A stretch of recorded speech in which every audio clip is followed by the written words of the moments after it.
ಆ, ಎಲ್ಲರಿಗೂ ಒಂದು ಪ್ರಶ್ನೆ. ಆ, ಪುರುಷರಿಗೂ ಅಷ್ಟೇ, ಮಹಿಳೆಯರಿಗೂ ಅಷ್ಟೇ. ಈಗ ನಾನು ನನ್ನ ಬಗ್ಗೆ ತಿಳ್ಕೊಳ್ತಾ ಇವಾಗೆಷ್ಟು 40 ವರ್ಷ ಅಂತ ಇಟ್ಕೊಳ್ಳಿ. ನಾನು 25-30 ವರ್ಷದಿಂದ ನನ್ನ ಬಗ್ಗೆ ತಿಳ್ಕೊಳ್ತಾ ಇದ್ದರೂ ಇನ್ನೂ ಪೂರ್ತಿಯಾಗಿ ತಿಳ್ಕೊಳಕ್ಕಾಗಿಲ್ಲ.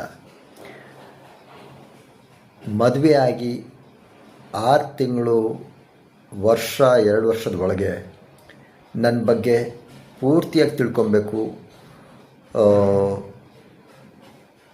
ಹೆಂಡತಿ ಆದವಳು ನನ್ನ ಬಗ್ಗೆ ಪೂರ್ತಿಯಾಗಿ ತಿಳ್ಕೊಬೇಕು. ನನಗೆ ಖುಷಿಯಾಗೋ ರೀತಿಯಲ್ಲೇ ಮಾತಾಡಬೇಕು, ನನಗೆ ಖುಷಿಯಾಗೋ ರೀತಿಯಲ್ಲೇ ಎಲ್ಲ ಕೆಲಸಗಳು ಮಾಡಬೇಕು. ಆ ಥರ ಎಕ್ಸ್ಪೆಕ್ಟ್ ಮಾಡೋದು ತಪ್ಪಾಗತ್ತೆ. ಮಹಿಳೆಯರಿಗೂ ಅಷ್ಟೇ. ನೀವು ನಿಮ್ಮ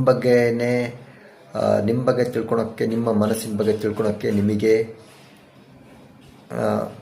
18-20 ವರ್ಷ ಆಗಿರುತ್ತೆ.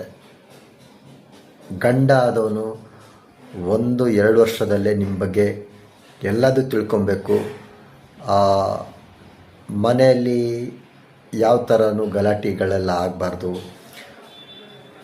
ನಿಮಗೆ ಒಂದು ಗೊತ್ತಾಗತ್ತೆ, ಎಲ್ಲೋ ಒಂದು ಇದು ನಿಜವಾದ ಖುಷಿ ಅಲ್ಲ, ಇದು ಒಂದು ಸ್ಕ್ರಿಪ್ಟ್ ಮಾಡಿರೋ ಖುಷಿ ಅಂತ ಅನಿಸತ್ತೆ. ಆ ಥರ ಅನಿಸೋದು ಸಹಜ ಸ್ಟಾರ್ಟಿಂಗಲ್ಲಿ. ಈಗ ನಾನು ನನ್ನ ಬಗ್ಗೆ ತಿಳ್ಕೊಳೋಕ್ಕೆ 20-25 ವರ್ಷ ಆಯಿತು ಅಂದರೆ,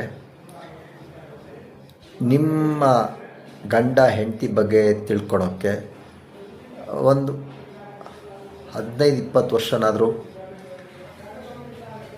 ಟೈಮ್ ಸ್ಪೆಂಡ್ ಮಾಡಬೇಕು. ಒಟ್ಟಿಗೆ ಸ್ವಲ್ಪ ಜಗಳ ಆಡ್ತಾ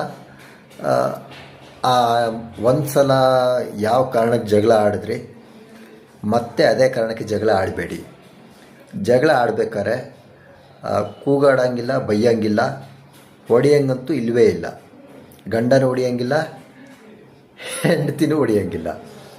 ಸೊ ಈಗೆಲ್ಲ ಏನು ನ್ಯೂಸ್ಗಳಲ್ಲಿ ಬರ್ತಾ ಇದೆಯಲ್ಲ, ಗಂಡ ಅಡುಗೆ ಸರಿಯಾಗಿ ಮಾಡಿಲ್ಲ ಅಂತ ಹೆಂಡತಿ ಕೊಲೆ ಮಾಡ್ದ, ಆ ಥರ ಎಲ್ಲ ಯಾವುದು ಆಗಬಾರ್ದು.